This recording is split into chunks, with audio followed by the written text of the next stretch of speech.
Okay, family, I'm going to show you how I make matcha in the morning. Alright, so I have a traditional bamboo whisk, which is what they recommend using for making matcha. I'm currently blooming it in hot water so that the whisk bristles soften so that it doesn't break while you're whisking. If you don't have a bamboo whisk, you can use just a quick electric whisk. It won't froth the matcha exactly the same way, but this is like just electric. It has some battery and it also works, and you can also use it to froth your milk if you want your milk to be frothy. But I bought the whisk. And then this is not a traditional bowl for making the matcha, but it was something I already had from Norman T's stepdad, and it's like a really good size. They're usually a little bit flatter and wider, and it's what you mix the matcha in.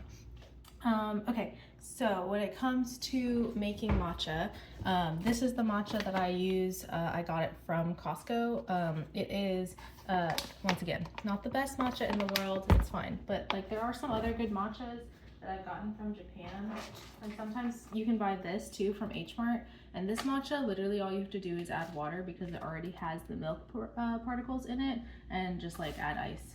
So this is a really easy version, but it's already pre-sweetened, so Mom, you wouldn't like this, it's sweet.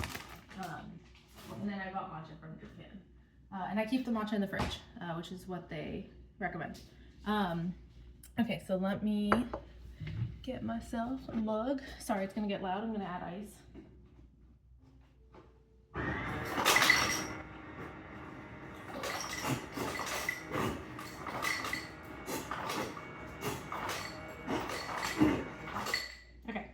I'm making an iced matcha. That's how I like it. And then I'm using oat milk, which is my choice. I really recommend shaking your oat milk.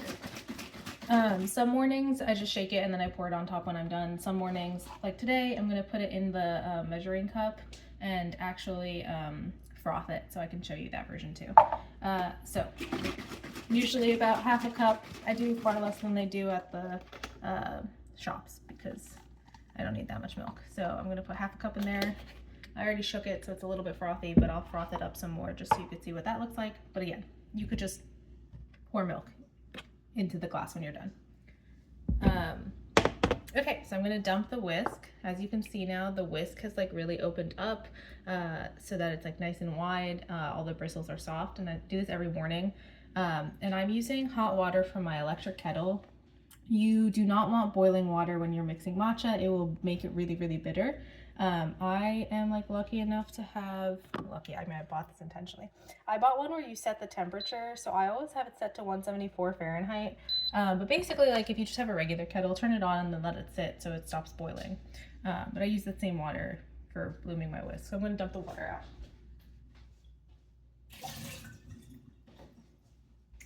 Okay, so empty. I'm putting my whisk back on the whisk stand. You can usually buy them together. And Mom, I will buy you all the things if you want it. Okay, so I'm just gonna put that there while I set up sorry, that's the kettle. Set up this. Okay, so matcha. Okay, another thing. This is the spoon they use for scooping matcha. It's basically a teaspoon. I like my matcha really strong, and so I put a lot of matcha in because like I like it. But anyway, this is the spoon that usually also you can buy these in a set, but you can just use a teaspoon. You're gonna want 1.5 or like 1.25 to like 2 teaspoons of matcha. I'm gonna be putting in more because I like it really aggressively strong. But basically I'm putting it into my thing. You can see it's just, how far can it tilt? Powder. So that's the matcha, and then I'll put the matcha back in the fridge. I'm gonna put this back down here.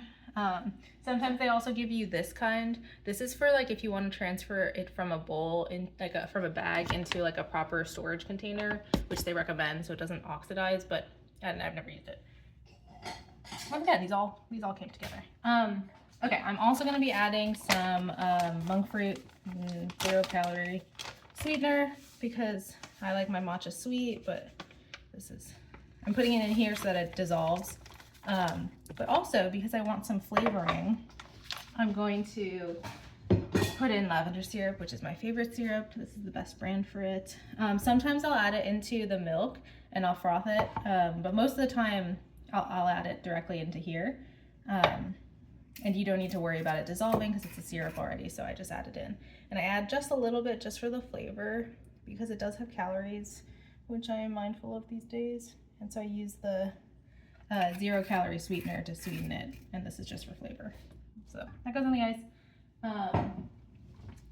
All right, so now whisking. Okay, so you want about like half a cup, maybe even less, 1/4 of a cup of water. So for me, like I've gotten very familiar with it because of the ridges of this. So like I know which like ridge inside to line up the water to. But I'm basically gonna add my non-boiling water, it's just hot, into here to the line.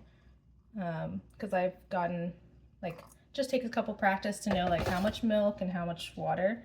And so now it's gonna look, this is where I'm gonna need to look the phone. Okay. So now it's gonna look like very dark green and like flat, okay? I'm gonna start whisking it, and that's when you start to get like the nice coloration and the froth. This is the whisk. The way you whisk is a W or an M. So you don't go in circles, you go up and down. So you're gonna wanna do this for like 20 to 30 seconds, or you use the electric whisk that I showed you earlier, and you just whisk it for like, I don't know, like 10 seconds. I think it's like high powered. As I'm whisking, I'm also gonna rotate the bowl a bit just so that I'm making sure I get everything, and I'm like just moving up and down and rotating it. I am whisking. Okay, so at this point, this is becoming a long video, sorry. Okay, at this point, you can start to see that there are like really big bubbles, and it is like frothy. The color has lightened quite a bit. So I'm gonna whisk just a little bit more, but what I'm gonna do is I'm gonna start slowing down because I want the bubbles to get smaller, but I still want it to be like nice and frothy. So that there's like little bubbles. Okay, that's pretty good. So this is what it looks like. Final image. Final image. So bubbles, but not like super big. All right, we're almost done. Here's my ice with the lavender syrup, matcha. A lot of them have spouts so they can pour in. This one pours pretty well. Pouring it straight into the ice. Okay, I'm gonna grab my straw, which is not washed. My straw wasn't washed yet. I don't own any straws, so I use the straw that I got from Alex's bottle that she gave us. So if anyone wants to get me reusable straws, I'd be all for it. Okay, I'm gonna add just a bit more ice because that does melt it. Sometimes I do, sometimes I don't. There. Okay. All right, take my straw. I'm gonna mix the matcha that's in here just because I added the lavender syrup. So I just want the lavender syrup to incorporate a bit before I add the milk. As you can see, when I added in the matcha and the ice started to melt, it came like really high up. Actually, usually I get it to go halfway, but I probably added more water than usual. And because I'm frothing the milk, I'm not gonna froth it as much because otherwise it'll overflow. Here's the milk. Once again, you can just pour it straight in just to show you. You can also froth it. That's when I use my electric whisk. I literally just like, 30 seconds. I'm not gonna froth it too much because once again, I don't have space in my glass. And then I just pour it on top. Yeah, see, I ran out of space. Put too much water in my matcha. There you go. There's your matcha, and then you just mix it, and you get matcha. Okay. Oh my God, long video.